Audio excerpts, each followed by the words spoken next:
This is a Gear Network production.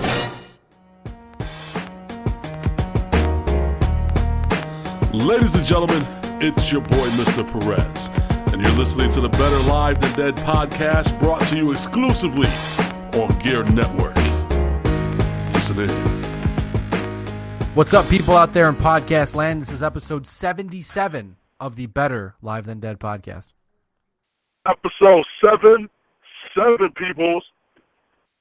I am Ryan Wolf, joining you live right now, live and in living color, and on the other end of the line, on the phone, Mr. Perez. What's up, peoples? How you doing, my man? Oh, I'm good, man. Except that my wife just texted me. Apparently, my dog knocked over the trash can, and there's trash all over the place. Oh, we started the podcast at a good time then. Sorry, honey, I can't clean up the garbage. I got to be on a podcast. That's crazy. My dog sometimes, she's just a dog. Dogs can be dogs, that's for sure. You know, she's a female dog, and you know what they call a female dog, and sometimes that's exactly what she is. Yeah, you're going with that one. Now, first, before we get started, I am at Wolf BLTD on Twitter. Perez is at MRLG Perez. Now, Perez, before we got on the air, you had mentioned you're smoking a cigar. Now, tell me more about this cigar. It's called Luchador. It's made by a guy named Sam Lucia. He used to work with another cigar company that was bought by General Cigar, named CAO. So when CAO was purchased by General Cigars, he did his own thing. Now, a couple years into doing his own thing, he was made an offer by General Cigars. So they purchased his line too, his actual couple lines. So he's made this new line called Luchador. The band is pretty cool. It's got a luchador mask on it. It's a full-bodied cigar. The one I'm smoking is about 6 inches long with a 60-inch ring gauge. Awesome cigar. Now, here's the problem. He and General Cigars recently had a falling out, and he left General Cigars. So, don't know if the luchador will ever be made again, which sucks because they're awesome. So I purchased a box, and I've been smoking them, but I kind of want to stop smoking them just in case they're never made again. Yeah. You know, but I have probably 300 cigars right now that will never be made again, and at one point I have to smoke them. You know, I'm out of room in my locker at the shop because that's filled with cigars that are all either over 5 years old or cigars that will never be made again. They were once onlys. And my humidor at home, one of my humidors at home is full with a box that I have of these luchadors, you know, so I kind of want to hold on to them because they'll never be made again. My other humidor is full, but I'll smoke those, so I have one humidor that I can refill, but the way I buy cigars, I tend to buy a lot of once-onlys knowing that they'll never be made again. You know, so I have 1,000 cigars that will never, ever be seen again, but I'm running out of space. Yeah, that's a bad thing, man. I mean, it sounds like it's when you got to do something, right? Yeah. Eventually I'm just going to have to smoke them. I got one cigar that's about 15 years old, and I can't find them. I know a guy that's got a box of them that he's been holding on to, and he refuses to sell me even a couple of them. But when I smoke that one, they're gone. It's gone. Exactly, yeah. So, fascinating stuff, though. But the Luchador is awesome, dude. This is a great cigar. I'm sad that they got into a little fight and he left General. because who knows if you'll ever see him again. But that's a fantastic point. Yeah, I mean, it's I don't know. Cigars really aren't my thing. We know that, but it's to like put it into like perspective of like autographs. Like there's cards out there that are one of one, and once you get it, you don't want to get rid of it because you'll never get it back. Right. Exactly. That's pretty much what it is. Yeah. That's exactly what it is. Except that instead of one signature, I got like 20 of them, or I got like 50 of them. And it's funny because there's a couple of boxes that I have that we will see again. They'll be able to make it once every 3 years because the way the tobacco is grown, it can only be harvested once every 3 years. Yeah. So we're guaranteed to have these cigars at least once every 3 years. I've already smoked a full box, and I have 2 full boxes, including an unopened box, that I have at home. And dude, these cigars are selling for like $500-600 online. So I'm really tempted to sell my one unopened box. But at the same token, like you said, like I may never see them again. So I kind of want to hold on to them.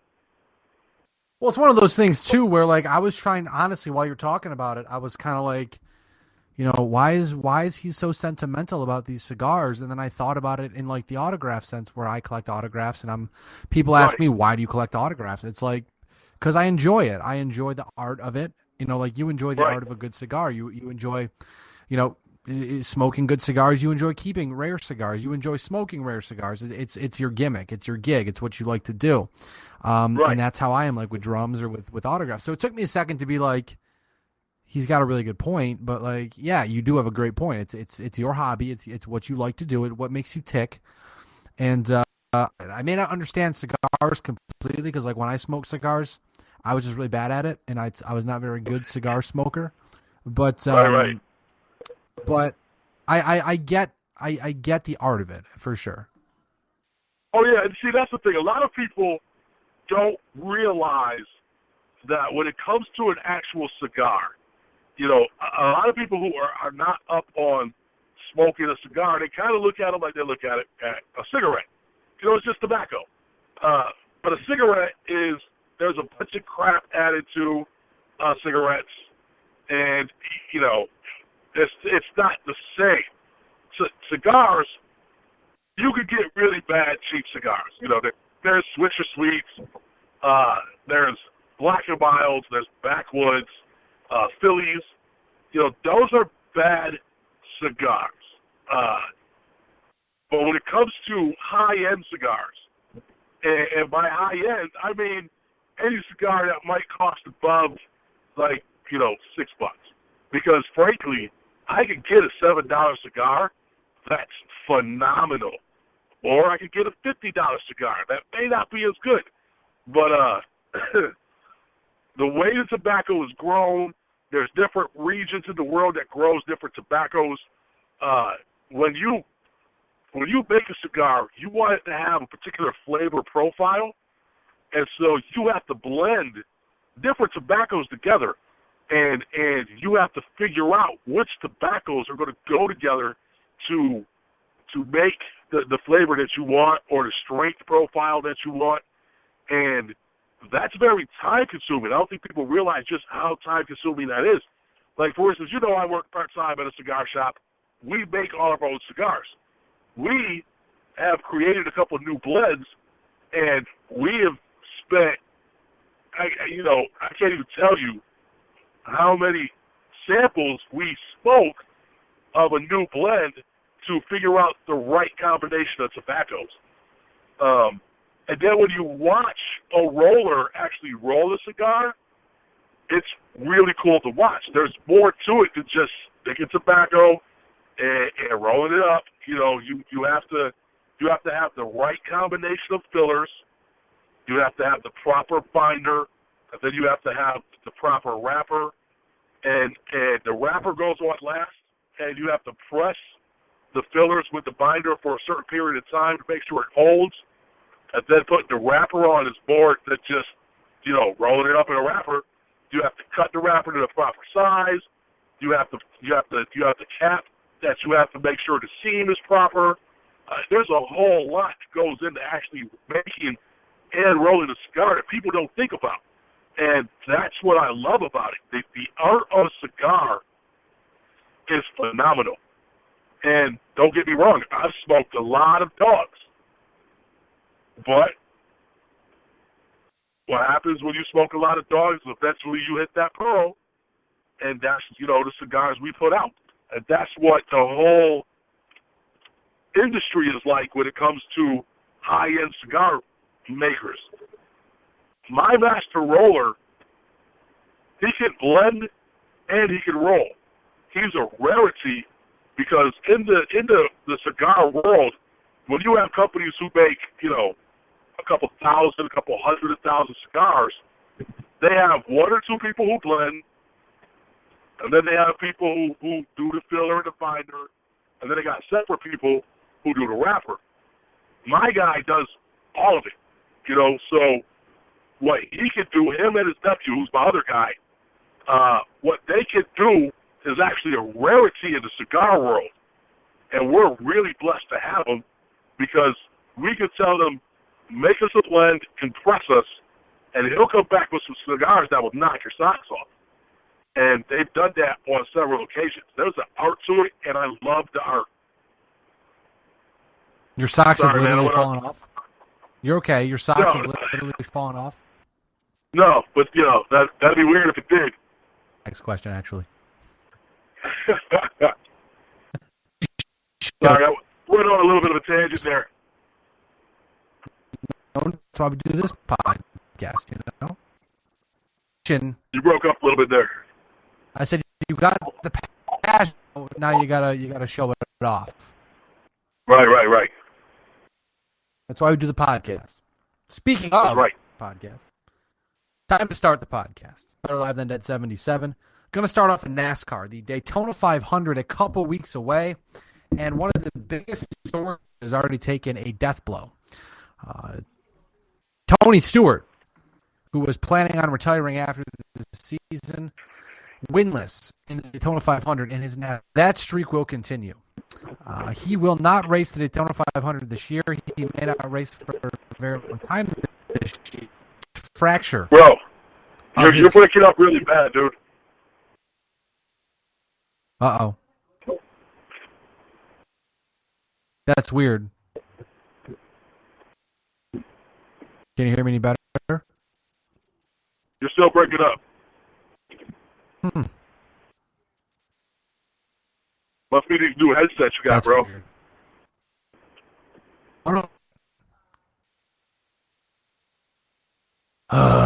Damn it. Damn you, technology. Can't live with it. Can't live without it. Exactly. Hold on a second. Hold on a moment. Give me a second, sir. I'm just gonna do something real fast. I'm gonna call into my own podcast. How's that sound?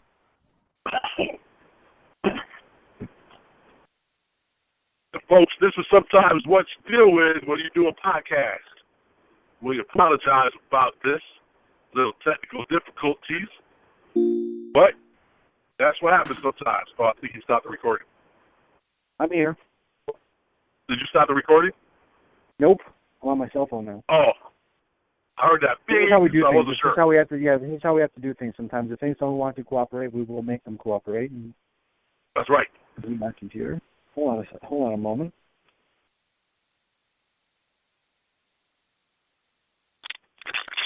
Through my headset on my telephone, but I need to hear how I sound first. There's an echo right there.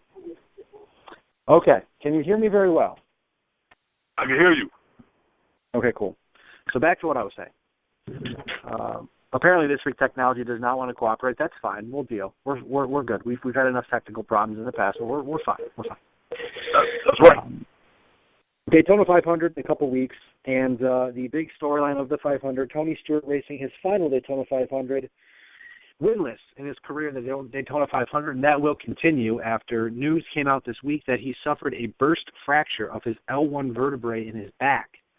And for those who aren't doctors, all of us, a burst fracture is where the vertebrae fractures and shatters in multiple places. He was in a dune buggy accident where apparently he was out with a bunch of other NASCAR drivers. He disappeared for a little while. Come to find out, they're like, yeah, he hurt his back real bad. And he's not going to be able to race for an extended period of time because of it. So we will see what comes of it. But right now, Tony Stewart will miss the Daytona 500 and then some. It's, like I said, unclear when he comes back. He said this is his last year no matter what, and this is the no matter what apparently, because for a guy who was such a fantastic racer, and future NASCAR Hall of Famer, he's had no luck with injuries. He broke his leg, and now he's broke his back. I mean, it's something where maybe that's why he's hanging it up, because he just doesn't want to put himself through the rigors of NASCAR. I mean, then again, he hurt himself racing late model sprint cars and driving a dune buggy. So like when he races NASCAR, he's fine. So we'll keep an eye on that one. Like I said, the Daytona 500 in a couple weeks, and we'll have more on that when it arrives. But moving over to the NBA now, I'm sure you heard the story, Lewis. Blake Griffin of the Los Angeles Clippers is out at least 2 months. They said it was 4 to 6 weeks after he punched the guy in the face, but now they're saying at least 2 months. And now today, as of recording time, the Clippers owner Steve Ballmer says that Blake Griffin will have some sort of consequences for his actions. Not sure yet what that means, but Blake Griffin is going to apparently be in trouble for punching someone in the face. So I guess that's the thing. I mean, the guy's I wonder. Right. He's already going to miss 2 months of basketball, and you're going to do this to him now, make him pay the consequences or whatever, like he's a child?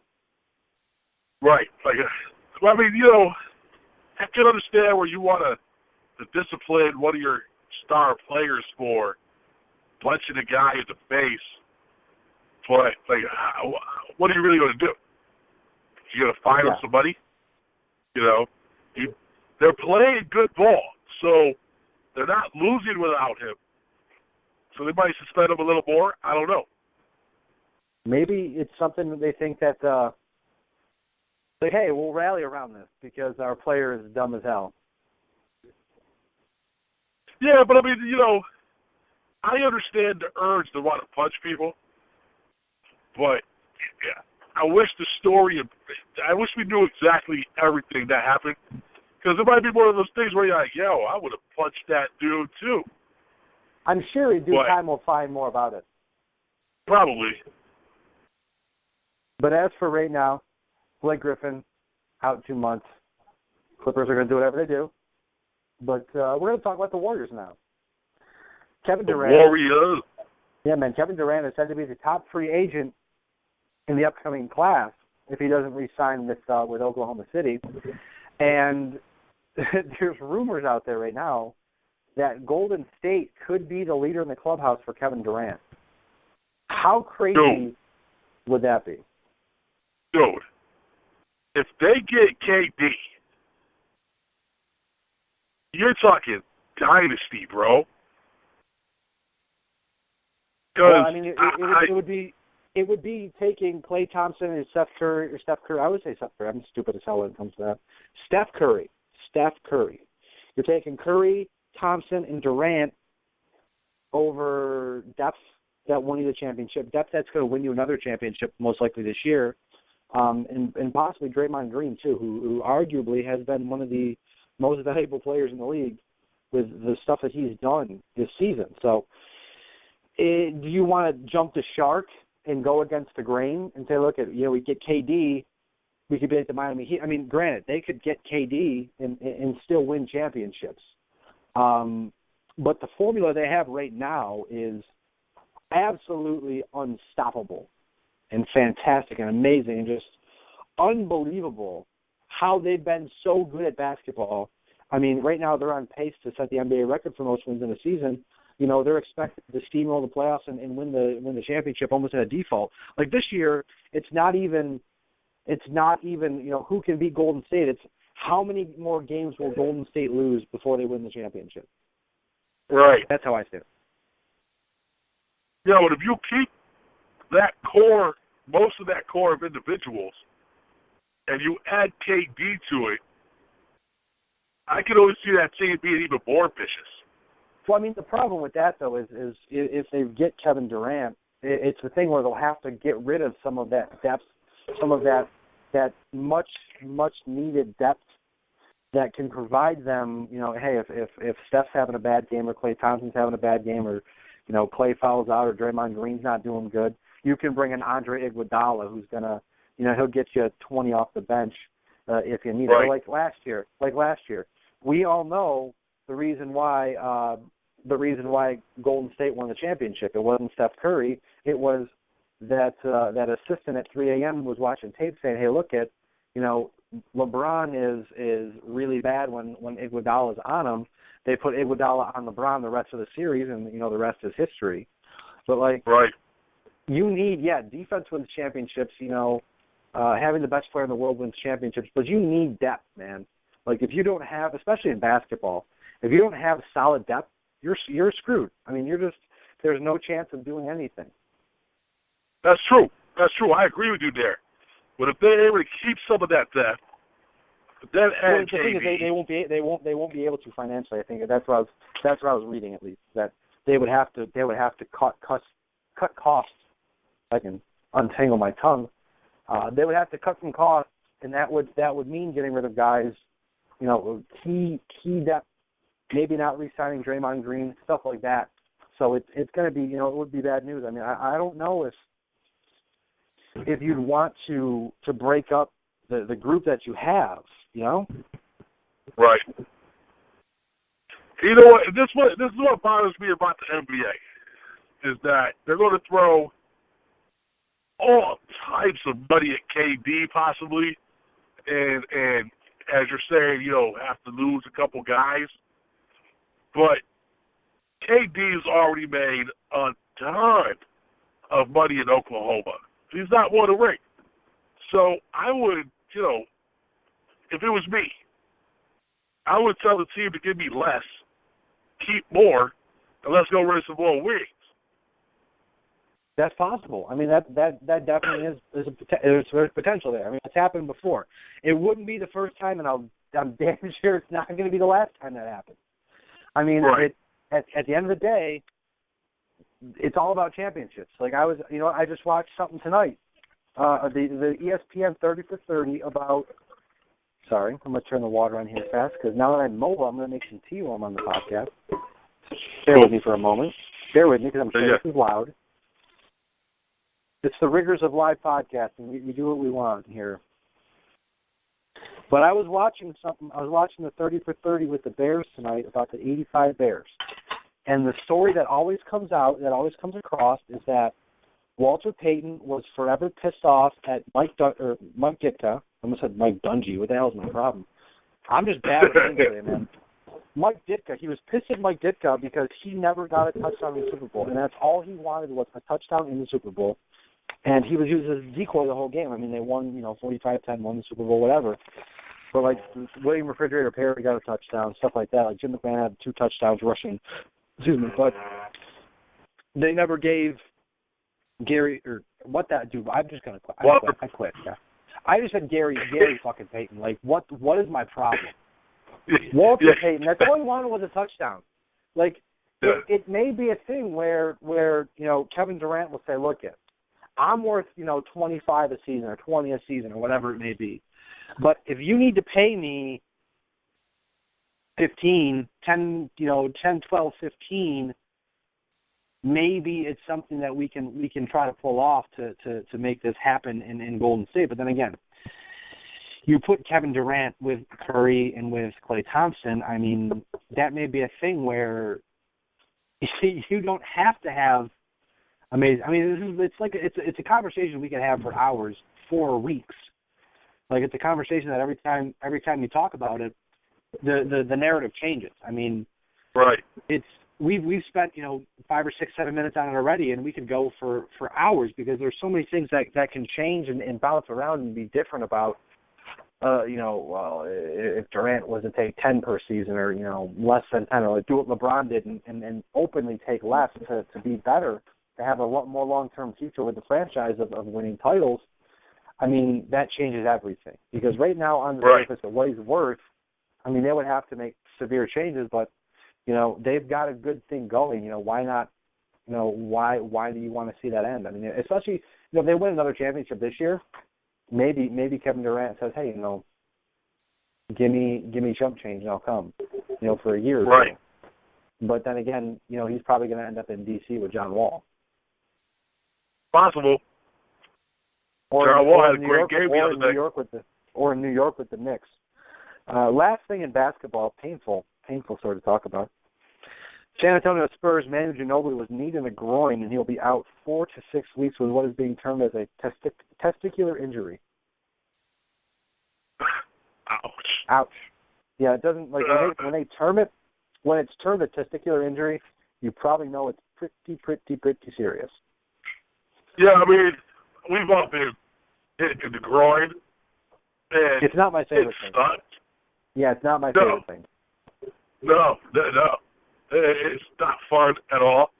But if you get kneed in the groin, and they're like, you're going to be out a month, possibly a month and a half, that was a disgusting injury.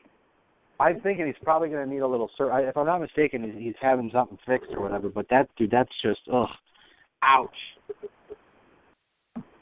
That sucks. Major ouch. Moving over, speaking of major ouch, we're going to move over to the National Hockey League, because something happened this week that still had a lot of people shaking their head wondering what the hell exactly went on.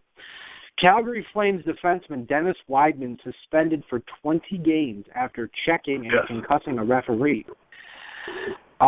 It's been appealed. Wideman's suspension will probably be lessened, because Wideman himself is saying he had a concussion at the time. He was diagnosed post-game with a concussion, but during the game waved off the spotter and refused to be checked out. Now, that's probably something the National Hockey League is going to take some grief on. That's going to be something where they're going to say, like in football, when an independent spotter says, nope, that guy's woozy, pull him out, you get pulled out and you go get checked. Right. Because they can't have that happening. And, I mean, it looked innocent, because it looked like Wideman had his bell rung and then went back to the bench and just laid the referee out. But, like, you can't be doing that shit, man. Like, you cannot. I don't care what's going on. Like, if you're hurt, go down. Like, if you get hit hard and you don't feel right, lay on the ice. They'll stop the play and take you off. Don't skate off and take out a referee and hurt him, too. Yeah, because it definitely looked like he did that on purpose. It absolutely looked intentional, yeah. And, like, he hit him from behind, so that was even more of a bitch move. Like, that was a bad hit. I was shocked. As soon as I saw that, I was like, oh, there's going to be serious consequences and repercussions. Yeah, and I mean, like I said, he's suspended 20 games. It may get knocked down on appeal, but at this point, it's something that it's not good. It's certainly not good at all. Last thing in hockey before we move over to UFC, the NHL says expansion is still on the table, but they do want to keep relocation available. Now that is big for me. I mean, I've been on the case for months now as we've talked back and forth. It's something where I think Las Vegas is a lock for expansion, no doubt about it. That seems like it was one of those backdoor deals where, if you build an arena and you get X amount of season ticket holders before we give you the franchise, we'll give you the franchise, essentially. Now, Quebec City did the same thing, because Quebec City wants their Nordiques back, and rightfully so. I mean, they got kind of screwed when the Nordiques left and went to Colorado years ago. So it's one of those things where you want to see a good hockey city get their team back. But I'm of the thought process that Quebec City is and always will be, until they get a hockey team, they are the perfect city for a franchise that needs to relocate. Because it just seems to me, I don't know why, but it just seems to me like Las Vegas is an expansion franchise. Like, you don't want to move a team to Las Vegas. You want to build a team in Las Vegas. But for me with Quebec City, like, if you have to move the Florida Panthers in a couple of years, which is very feasible. I mean, they've been better this year. They're one of the best teams in the Eastern Conference. They're making more money to bring in more fans, but they're still, the bottom line is what will decide that. They got a new lease and all that stuff too. But I'm of the thought process that the Florida Panthers are a perfect relocation potential for Quebec to become the Nordiques, because obviously you move a team to Quebec. It's like with Seattle. If you put a basketball team in Seattle, they're going to be the Supersonics. There's no doubt about it. You put a team in Quebec, they're going to be the Nordiques. I just feel, and from what I'm reading and what I gather and what I hear when I talk to my hockey friends, is it does sound like Quebec is going to be one of those relocation cities. Las Vegas will be the expansion franchise. As for the other expansion team, I mean, Seattle keeps being rumored, but the NHL was pretty hard on Seattle, saying pretty much, hey, get your shit together. Well, you didn't get your shit together, so you're not getting an expansion franchise for a long time. I'm not talking about it anymore. Bye. And that's pretty much how that one went. So, right. It's interesting to hear them say that expansion is still on the table and relocation opportunities need to be overlooked before they do this, because obviously, I mean, like I said, Quebec City is the perfect landing spot for an embroiled franchise. Yeah, it'll be interesting to see what happens. I mean, we're always down. Like, when with I don't even care that much about football, but when they were talking about the Rams moving and San Diego, I just get so jacked up about that stuff. I don't know why. It's just something that really, it excites my brain. It makes my brain tingle and do funny things, and I just like expansion. I like relocation. It's just, I guess it's my thing, Yeah, I'm glad it's just your brain that it gets excited or makes tingle. Yeah, man. I don't know. I mean, I haven't tried that yet, but we'll see. Moving over to the UFC now.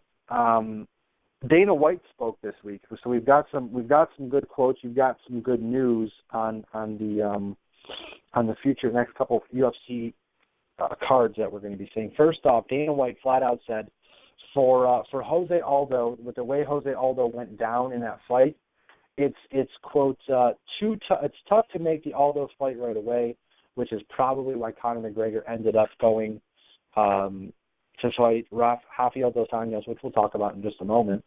But Aldo will get his rematch if he wants it, but it's one of those situations where it may take a little while. It may be maybe 6 months, a year down the road, because fans like to see rematches, but fans don't want to see, hey, Ronda Rousey beat the crap out of this girl, so we're going to put them in a fight again next month. It's like, no, nobody wants to see that. They want to see new fights. They want to see McGregor, Dos Anjos, and stuff like that. So it'll be interesting to see what comes of that. But I do think at some point in time, Conor McGregor will be redefending that title against Jose Aldo. I wouldn't be surprised. That's a fight people want to see. I mean, that first fight lasted 2 seconds, 5 seconds, 13. 13 seconds. People were expecting a lot more from that. If that's something people want to see. Absolutely, dude. I do. Dana White went on to say, I want to see it too. I would certainly make move plans to see that fight happen again. Dana White says CM Punk will make his UFC debut in June. I'm pretty pumped up for that. Speaking of being excited about fights, Dana White also says that John Jones, Daniel Cormier 2 will happen in April, which is what has been long rumored, but now we're going to get it, and that fight is going to be bloody. That's going to be a beatdown from both sides. Cormier has the world to prove, John Jones has the world to prove, and we're all winners because we get to watch this fight happen. Cormier wants to prove that once and for all he can beat John Jones, and John Jones wants to prove to Cormier in the world that he's back, that he never left, And right. Sign me up. Sign me up. That is going to be a slobber knocker to steal a line from good old JR, but that's going to be a fantastic, fantastic fight. That should be an awesome fight. Looking forward to that. Much so. That doesn't even make any sense. I'm very much looking forward to that. That's how excited you are. You can't even talk. Dana White gives Conor McGregor a gigantic piece of motivation in his upcoming fight, exactly 1 month from today, as of recording time on February 5th. The fight March 5th. Dana White says, quote, "I don't see how McGregor can defeat Dos Anjos on March 5th. So thanks for the motivation, Dana White. I'm sure McGregor will remember that one after the fight when he wins, and he'll say, "Hey, Dana, thanks for the confidence. I appreciate the motivation." Right. Because McGregor already a cocky son of a bitch. I'm sure he doesn't need any more help, but I'm sure that quote is printed out and placed and plastered on a wall or on a chalkboard or a thumbtack board or whatever somewhere. Because, dude, that your boss doubting you openly, like, dude, come on. Yeah,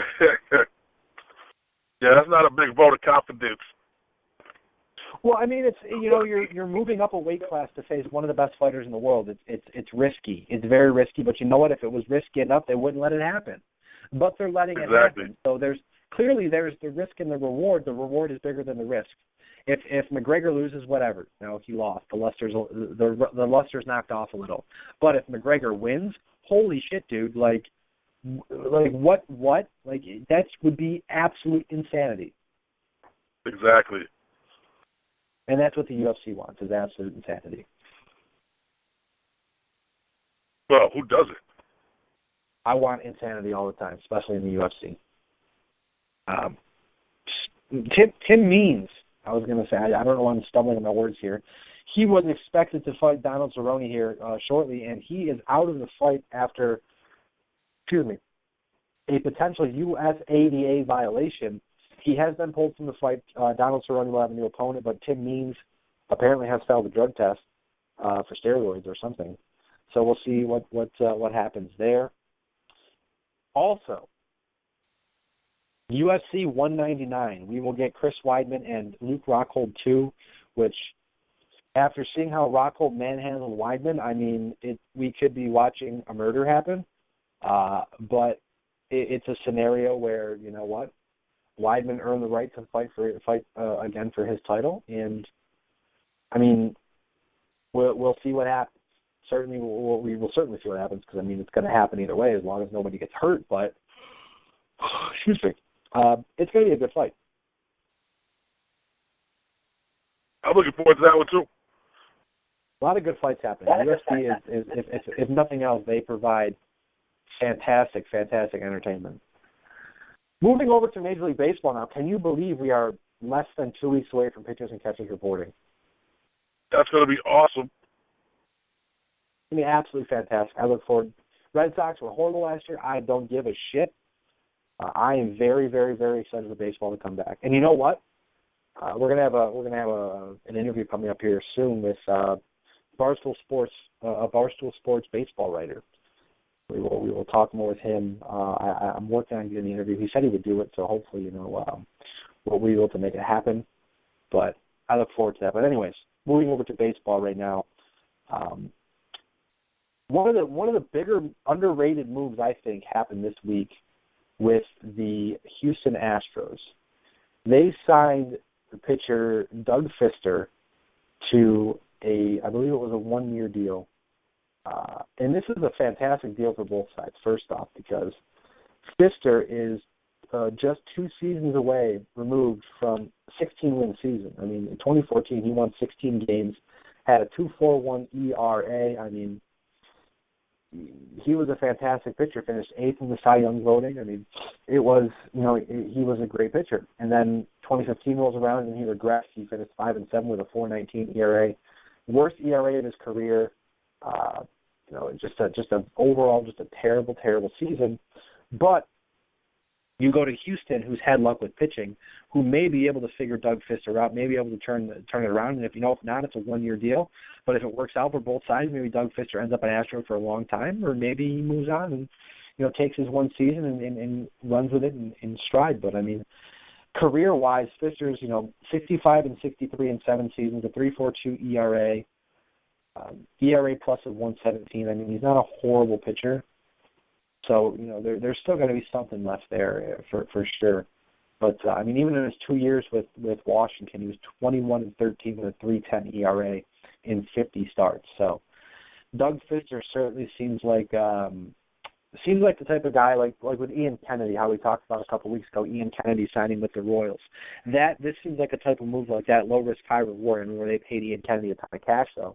But Doug Fister being an Astro could seriously be a move where we look at next November saying, man, that was the move of the season, or we could say, that ended up exactly the way we thought it would, a gigantic bust. Either way, I won't be surprised. I'm there with you. Okay.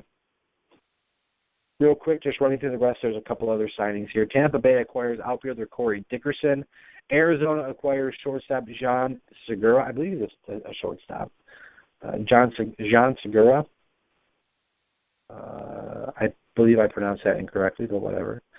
The Dodgers officially re-signed second baseman Howie Kendrick, and the Dodgers also apparently are not open to dealing Yasiel Puig, and they were reportedly in talks with the White Sox to deal Andre Ethier over there, but they couldn't come to terms on a trade. So Andre Ethier and Yasiel Puig for now will remain members of the Los Angeles Dodgers. That's a good move in my opinion by the Dodgers. You need to keep your young talent. Yeah, but man, they've got a very, very, very loaded outfield there in Los Angeles. And at some point in time, something has to give. No one's saying you have to do it now. I mean, no one's holding a gun to your head saying, hey, give up Puig, give up Jack Peterson, or give up, Andre Ethier. Like, no one's saying that, gun to the head, like I said. But at some point in time, you're going to have, 5 or 6 guys fighting for 3 spots. And what are you gonna do? That's true. But that's why those people run baseball teams and we don't. Oh, absolutely. Because I mean on MLB 12 the show, yeah, because I still play the show from fucking years ago. And I know the language in the podcast tonight is running rampant. But you know what? We had some technical difficulties, and I'm mad about it. So I'm letting my anger flow through my words here. I still play MLB 12 the show, and I make the most ridiculous signings, the most ridiculous trades. But you know what? I win the World Series every season, so I don't care. That's a great thing about video games. You're always a winner. You can do that. That's why I play them on easy. Now to the sport of the hour, the final week of football for a while. Thank God, because I am sick of football.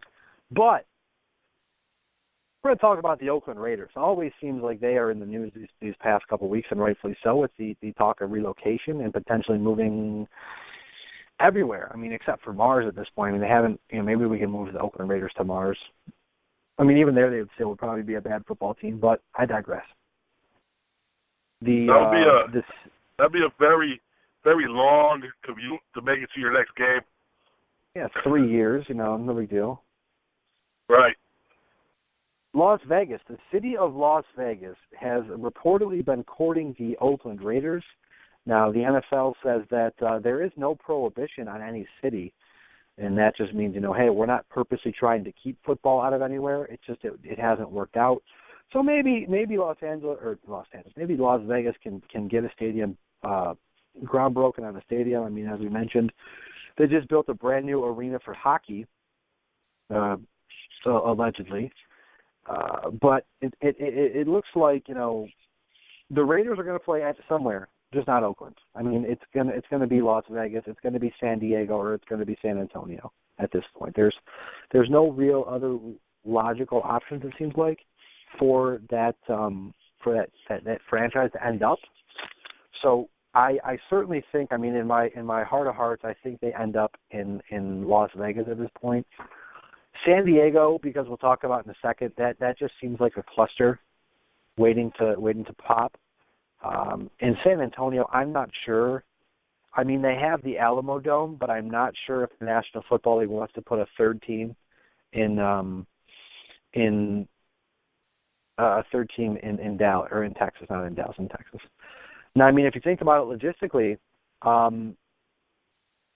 the Raiders could potentially stay in the AFC West if they move to Las Vegas, because they'll still kind of be in the West. I mean, originally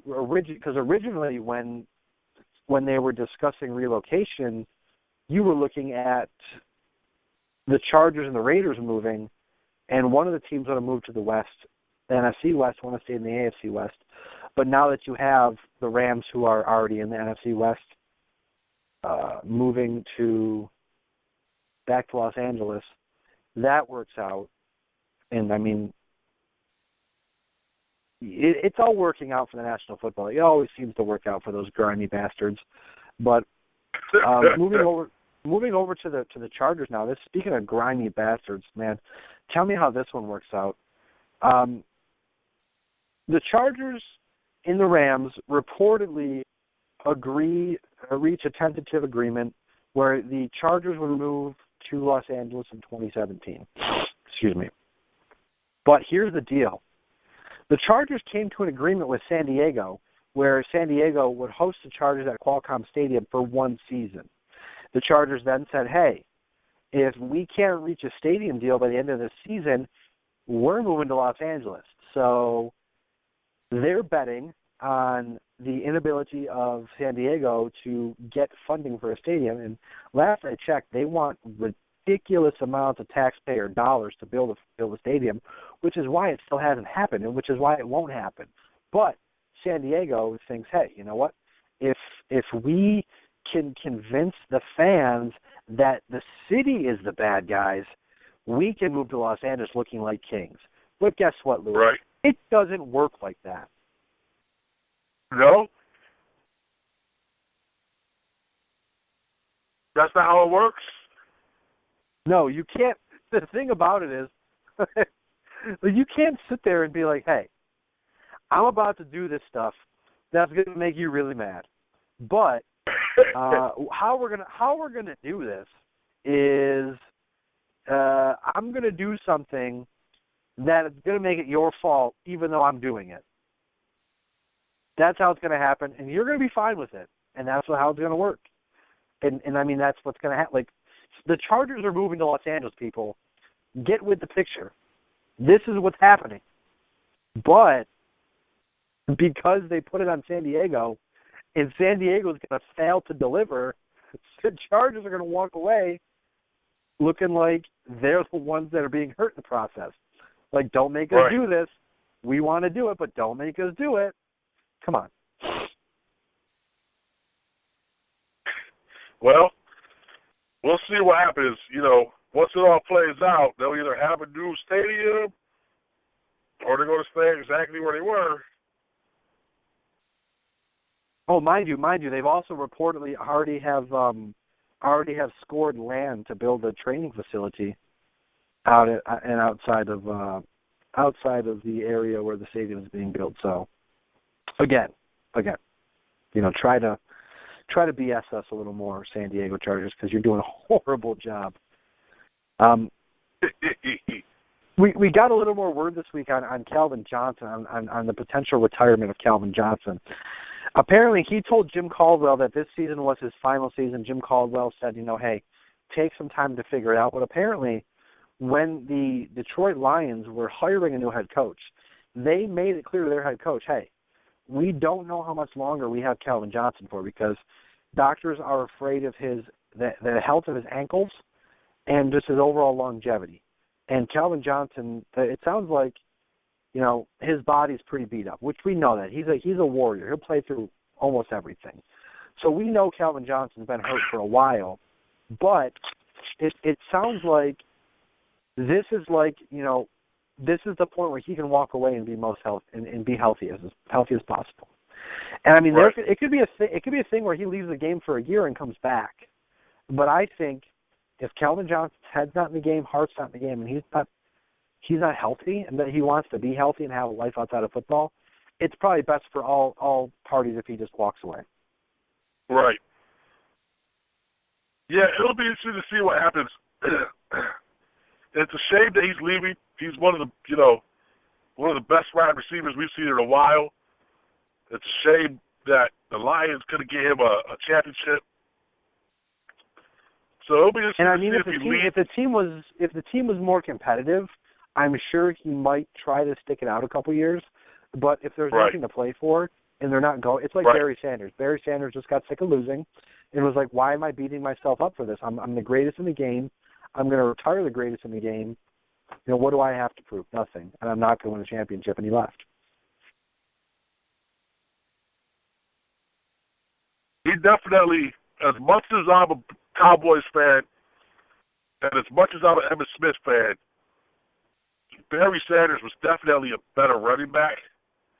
And if he had not retired when he had, he would definitely hold the record for all-time rushing yards that Emmitt Smith has. And Emmitt Smith would be a solid number 2. So I mean, it's a scenario where we look at the statistics and we say, Emmitt Smith has the stats, but who's the better running back? Oh yeah, and I don't think you can argue that Emmitt Smith was better than Barry. And I love Emmitt Smith. He was, it's apples to oranges, but it's kind of like the Tom Brady Peyton Manning argument. It's like, yeah, Peyton has the better stats, but who's the better quarterback? Come on. Who's got the more rings?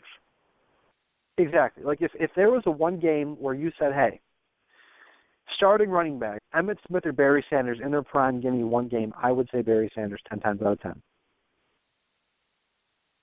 Yeah, I hate to say it, but I probably would also. Especially I hear it in your prime. voice, man. I can hear it. I can hear it. I can hear the cringing in your voice, but you know what? You're a man. You're a man to admit that. At least admit that, because I've had some arguments with some sports fans who are not so logical, and they'll say, that's my guy. Like, I'll take him over anybody. Like, someone saying I would take Jim Kelly in his prime over Tom Brady in his prime, and I'm like, are you high?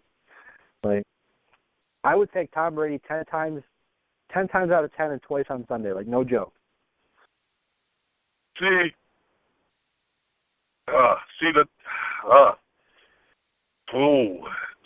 Kelly. Yeah, I gotta go with you there. I mean, especially in the big game. Exactly. Like, I'm an unbiased sports fan here. Like, I can admit, if you want to have a logical conversation, I'm not going to insert my head directly into my asshole and be like, yo, I'm a so-and-so fan, so screw you. Like I'm not going to sit here and try to tell you that Nomar Garcia-Parra was a better shortstop than Derek Jeter, because we all know that's garbage. Yeah, that's a true story. Back to football, though. Couple extensions to discuss. First off, Kansas City extends star tight end Travis Kelce. Good move by them. I mean, if only they had a quarterback who could actually throw him the ball more, that would be good. I mean, he already gets a lot of targets as is, but, Alex Smith isn't the greatest. And Philadelphia extends offensive tackle Lane Johnson, which is a big move for them. They've recognized their strengths. They're good players, and they are working on keeping them around for a very long time. And why not? I mean, after Chip Kelly was cutting everybody, after Chip Kelly spent all this time cutting people, maybe keeping a couple familiar faces around is not such a bad thing. Yeah, probably not. Now, speaking of the LA Rams, here's a funny one for you. Apparently, no matter what happens this Sunday in the Super Bowl, the LA Rams actually are reportedly very, very, very interested in acquiring quarterback Peyton Manning next season. Come on. Dead serious, man. Come on. Like they want, because Peyton's going to get cut. I mean, if Peyton stays in football, he's going to get cut. There's no way the Broncos are. I think it's like $19 million next year to pay him, or 21 if he stays. 19 if they save 19 if they cut him. 21 if he stays. They're not paying him $21 million to play football next year. Dude. He's what?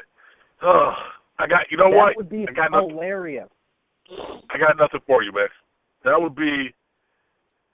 He needs to retire. I understand your heart's still in the game.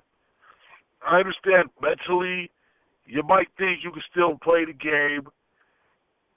I understand that when you came back from injury, when Brock Osweiler wasn't playing the greatest, you won some games, you're in the Super Bowl, I get that. But you have the number 1 rated defense on your team. So your defense. Let's not get too far into the football talk with those guys. We're going to talk about that in a little bit, but I get what you're going. Okay. All right. Okay. We'll wait. I'm going to wait. We'll wait. We'll talk about it. Thank you. That's what we call in the business a teaser. Right. Back to the. So funny. Good on you, Rams, for giving us a laugh of the week right there. Cleveland, to unsurprisingly cut Johnny Manziel after March 9th, and he's been some, apparently, a domestic assault took place in Dallas or in Texas this past couple of days. They're investigating it right now. But, they've already closed the case. No, that is incorrect. The police department came out with a statement this evening saying that they are investigating the case still, and it's going to stay open for a little while because they said in any domestic assault, the accuser takes time to come speak to the police, and they're not going to rush it. They want to keep the case open so they can discuss it when it feels appropriate for the person who was assaulted. And today, the other thing too that I wanted to point out was that Johnny Manziel's agent has fired himself. So really, everything in the world around Johnny Manziel is falling apart. But this seems, get cut, get fired, agent fires himself, get caught. You're in legal trouble. Maybe now is the time to take a step back, go to rehab, or just take a step back from the game of football. Get yourself right. Get your mind right. Get yourself on the right path, and then move forward with the rest of your life. Don't worry about football. Yeah. Just get yourself right. Johnny Manziel's father said that if he doesn't get help, he may not make it to 24. And when your dad comes out and says that, that's rough. Yeah, I mean he's doing some bad stuff and being bad people, and I'll be interested to see where this. Go ahead. I'm just get right, get help. Do what's good. Yeah, I'll be interested to see where this goes because the reports I was reading today was saying that obviously his ex-girlfriend said that he beat her up. And she was telling like a next-door neighbor she couldn't hear out of the left ear. But when the cops showed up, she had no physical damage on her. Well, they've already filed a 2-year restraining order against her. And just the thing with this is we always have to wait for more, because there's no information. I mean, we saw that the police have put out a statement saying that they're investigating and that there's this restraining order and that Manziel has kind of been a loose cannon these past few months, but hope the victim is okay. Hope everything is okay there. And Johnny Manziel, get your shit together, dude. Yeah, the fact of the matter is, he needs help. Yeah, absolutely. He needs. Have you seen that new Little Caesars commercial where the guy walks into the office and there's a bunch of stone-faced dudes sitting there, and he's like, "Who are these guys?" And the guy behind the desk is like, "These are my no men." Instead of people saying yes, these people will say no. And the guy's like, "Well, we would save a lot of money if we used frozen mozzarella instead of fresh." And they go to all the faces, and then one dude goes, "No." And the guy behind the desk is like, "There you have it." That's what Johnny Manziel needs. He needs some no men. He doesn't need people out there partying with him and saying, "Yeah, let's have a good time." He needs people that are like, hey, we're not going out to the bar. We're going to chill at home tonight. No, you can't drink. Well, that's what happens when you get a guy with a lot of money and a lot of clout and a lot of polling power, especially in that Texas area. I mean, Texas A&M legend. You know, it's something that it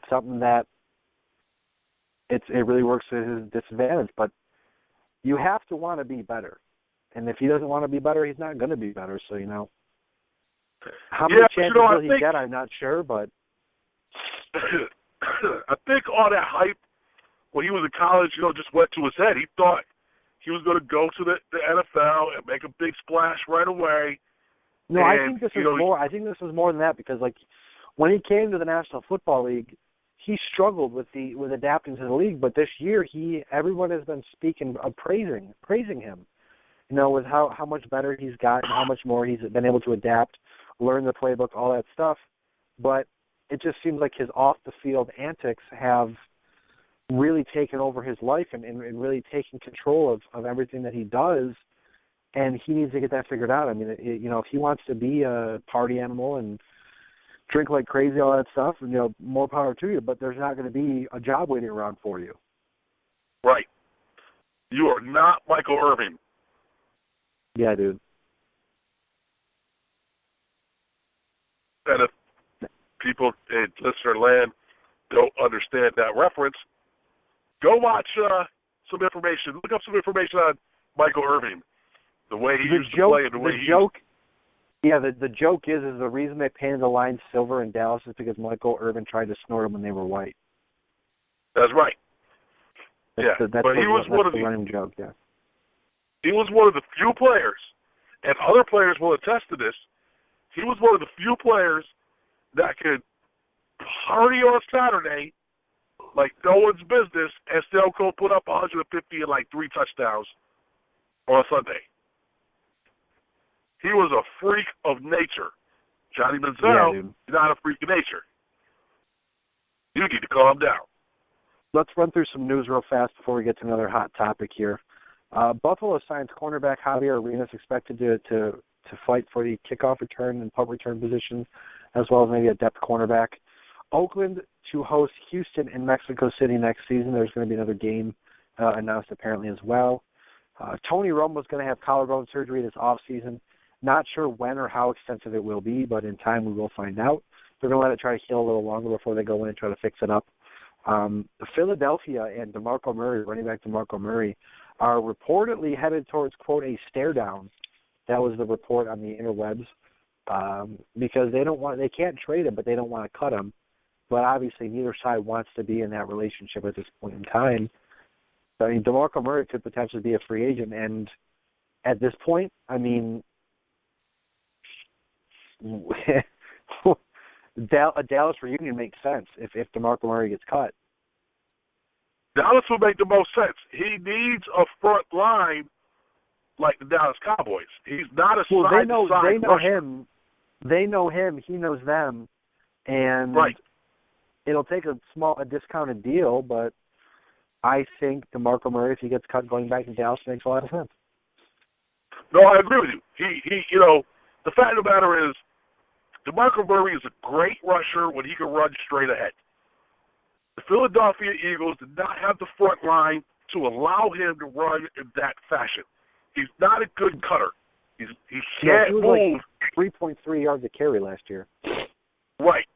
So if you go back to a system you're already used to, with a front line like the Dallas Cowboys have, you go back to being a premier running back, and you might have to take a discount on your money, but it's better than not having a job. I mean, if you have a healthy Romo, DeMarco Murray, healthy Des Bryant, they're going to have a top pick, so maybe something else stronger. I mean, they could make a nice little splash next year. I mean, because a lot of people agree with this one that Dallas was healthy. Dallas would have been in the playoffs. That's just those are the facts of life, my friend. But I agree with you. Unfortunately, they weren't. No, I mean, I don't really care if they were or not because I hate the Cowboys. I don't like the team. I don't like how they go about their business. and no offense to you, Lewis, but a lot of their fans are pompous jackasses. But I digress. Yes, I am. San Francisco quarterback Colin Kaepernick reportedly wants to play for the New York Jets. But that feeling apparently is not mutual, according to multiple Jets sources. Lewis, why do you think Colin Kaepernick would want to play for the Jets? I'm going to tell you the reason. The reason is I have no idea. I mean, I don't even think he fits that system. I mean, I don't know. I can't see him. Well, you know what? I take that back. The Jets had moments this season when they looked like they were very dangerous. But as good as the quarterback played, there was times when he looked like he was out of his depth. He's not very mobile. If you put a mobile quarterback with the rest of that team, they actually could do some damage. So, actually, I take that back. He may be a good fit there. You put someone on that team that's got a real strong arm, that can move out of the pocket, you know, they actually could do some stuff. I mean, I still think San Francisco is the best spot for him with Chip Kelly. I mean, there's a lot of diminished weapons, but it may be a situation where they can make something out of nothing with Colin Kaepernick after a down year with Jim Tomsula as head coach. I mean, right. They never should have got rid of Jim Harbaugh, but that bridge obviously was burned and that ship had sailed a long time ago. But he's done pretty okay at Michigan. Yeah, Trent Baalke has done a decent job of collecting talent in San Francisco. So maybe Chip Kelly will be able to take a step back as a personnel guy and just focus on being as best of a head coach as he can be, and maybe that will help him out a lot. I right. think he's got talent. I don't know if he's got a lot of talent or a great amount of talent in Colin Kaepernick, but there's talent there. I mean, he can make something with Colin Kaepernick. I mean, Jim Harbaugh almost won the Super Bowl with Colin Kaepernick, so it should tell right. you that there's something there if you can push the right buttons at the right time. But I mean, I don't think Colin Kaepernick goes anywhere. The 49ers owe him a large amount of money next season, but I don't think Colin Kaepernick is going to be a free agent or going to be able to coach in New York unless it's trade, which we never see happen. But if it was a trade, it would probably be for a lot because obviously the 49ers are dealing from a position of strength. I read a rumor that he might end up in Dallas. I have not heard that rumor, so I'm not buying it. I'm not buying it either, but I read it someplace online. Last but not least, speaking of rumors, Washington Post article came out this week reconfirming the Al Jazeera documentary that we got on Peyton Manning a few weeks ago.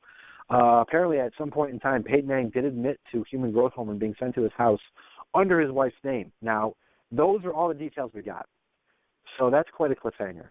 You know, was it for Peyton? Was it for his wife? What happened? But apparently, Peyton Manning's investigators were showing up at people's houses, you know, essentially scaring the absolute living hell out of them so they wouldn't talk about this anymore. And, you know, when they say there's smoke, there's fire, and there's a whole lot of smoke going on over here with this situation. And I'm sure in due time we'll find out exactly what happened.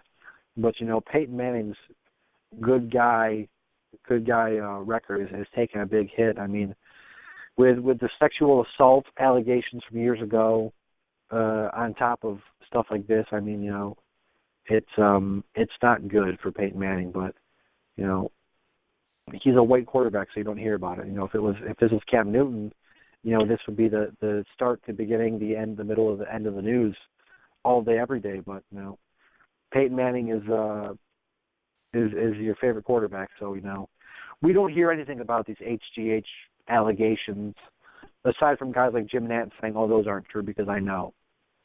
But no, you know what? No. If Peyton Manning took human growth hormone to help him with an injury, I don't care. But I really don't. That's where the problem lies, because if it's okay for Peyton to do it because he's Peyton, why is it not okay for a guy to use it because? Hey, listen, if they want to take HKH, go ahead. I got no issues with it. Like today, for instance, Roger Goodell said something along the lines of, like, marijuana is marijuana. If you're using it medicinally or just because, like, recreationally, you're going to be suspended the same.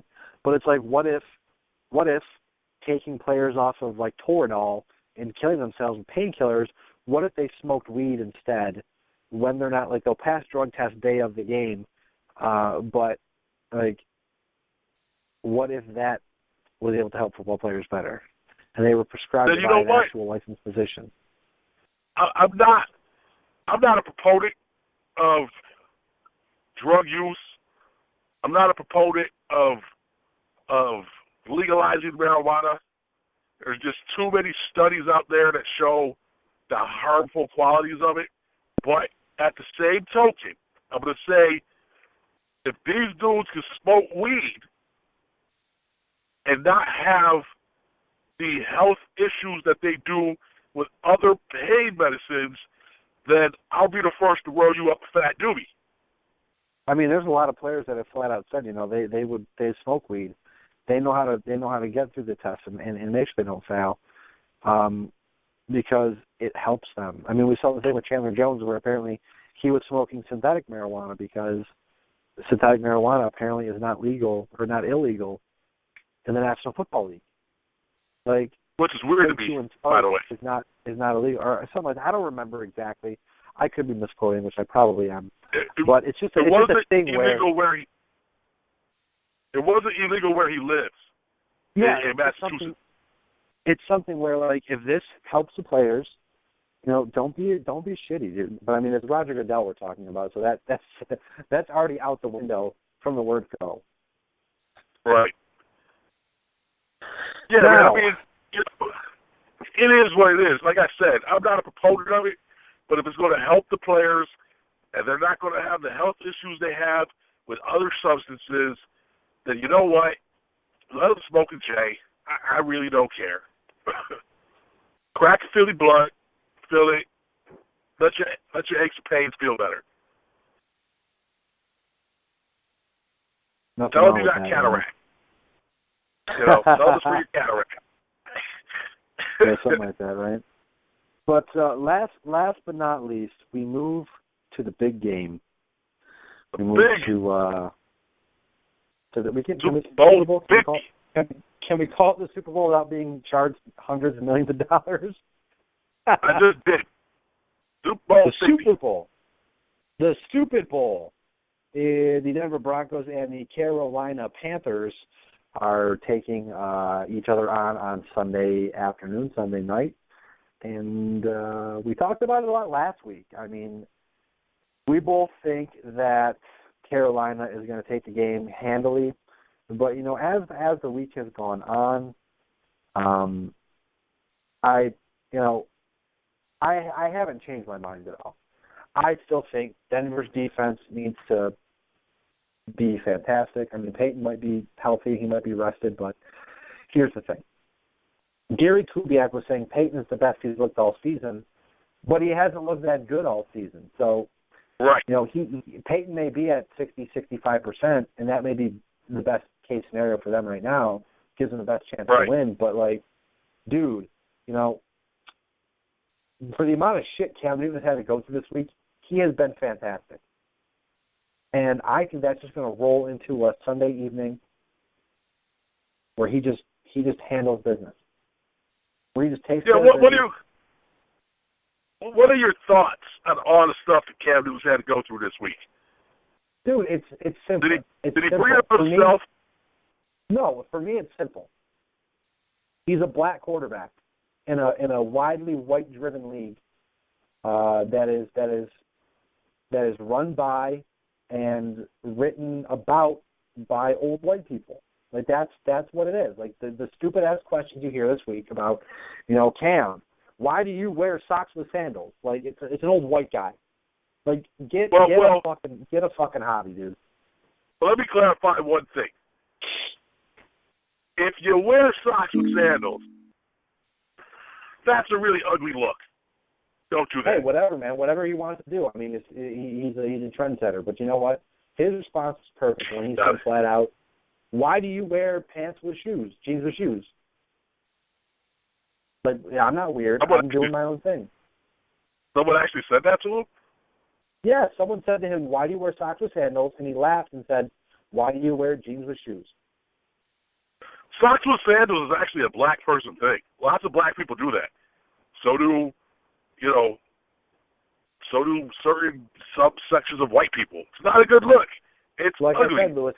I think it's all because he's a successful African American quarterback, and the media is a bunch of old white people, and they just get really pissed off about everything.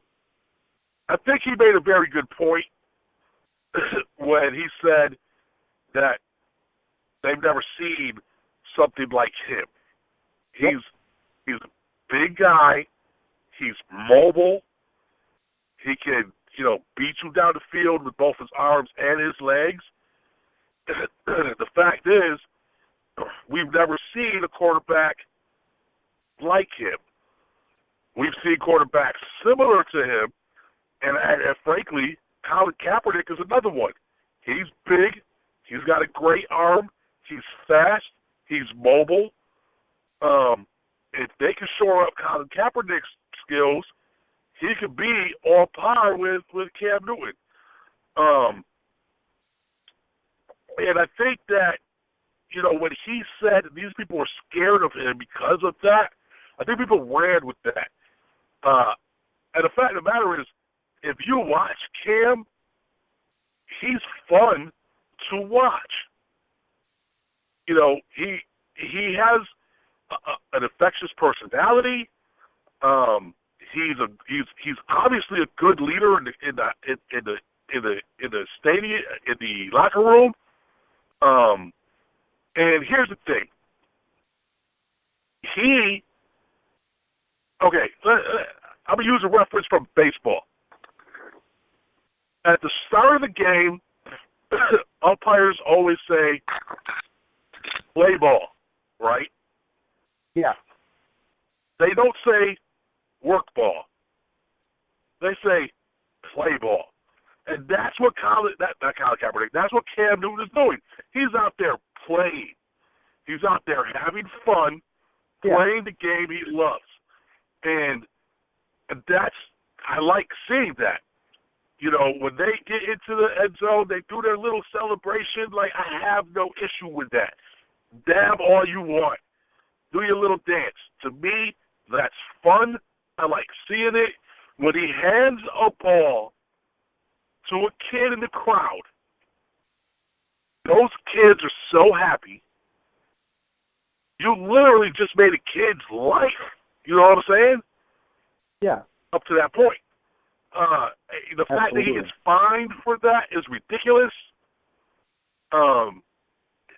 These people, they're going to have to come to a realization that that's the game. That's the new game.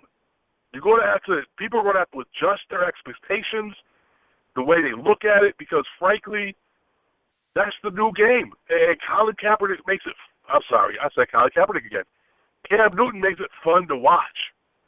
So these people just need to get off his case. He doesn't take it too seriously, and it seems to really piss everybody off. But you know what? It's I love it. I love every second of it, seriously, because it's something that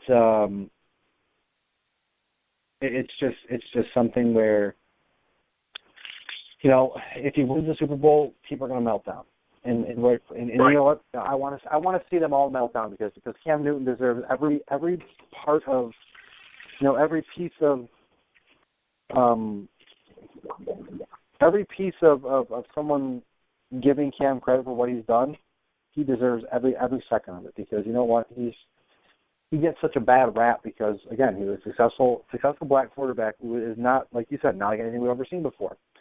I mean, and it pisses people off. It makes them, this guy's ruining our game. Shit like that really makes me mad. And I want to see Cam Newton be successful. If not for other reasons, if just for that reason, just to put it to put it in people's faces, say, hey, guess what? This guy is playing the game a different way. And he's successful doing it. Deal with it. He's not going away anytime soon.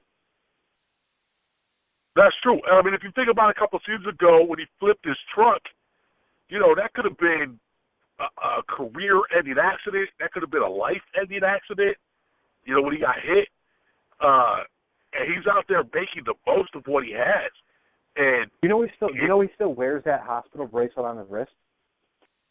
Yeah. Crazy. To remind him. Yeah. Just these life people who is get fragile, man. Right. These people who get mad at him, get a life. Get a life. It's fun to watch. I ain't mad at him. Absolutely. I'm not mad at Cam Newton. I hope he has a fantastic game. Like we both said, we both have the Panthers. Paul Wagner, between the Bear and me, which we will repost that link tomorrow, the next day. He also has the Panthers. Not surprising, a Panthers fan, but still, he has the Panthers. But I think that's a good spot to end the podcast. We've been going for a little while here, but a very strong podcast. It'll be very long, but it's okay. I want to send a quick shout out to everybody who pre-ordered the Better Live Than Dead version 2.0 T-shirts. They have been printed. They are currently in the back of my brother's car as he heads to Pennsylvania and New York City for the weekend. So I will have those shortly. I'll get those out as soon as possible to everyone who ordered them. Thank you. If you want to order a BLTD shirt, we are coming out with probably BLTD V3.0, maybe May or June, another hockey-related shirt, but it's going to be a fun one this time. I mean, not that they haven't been fun before, but I've got a good idea. It's in the works right now. It's being worked on, not as we speak, but intermittently it's being worked on. So hopefully we'll have that design done for you shortly, and we'll debut that relatively soon. But again, I want to thank everybody for the continued support because it's, we're doing this to have fun. And the fact that, I expected to sell a couple T-shirts and sold a couple dozen T-shirts is just... That's pretty awesome. I mean, our brand is as big as our brand is as big as we make it, and we sold enough shirts where, people are going to be able to get a Better Live Than Dead T-shirt for $10. Nothing wrong with that. So.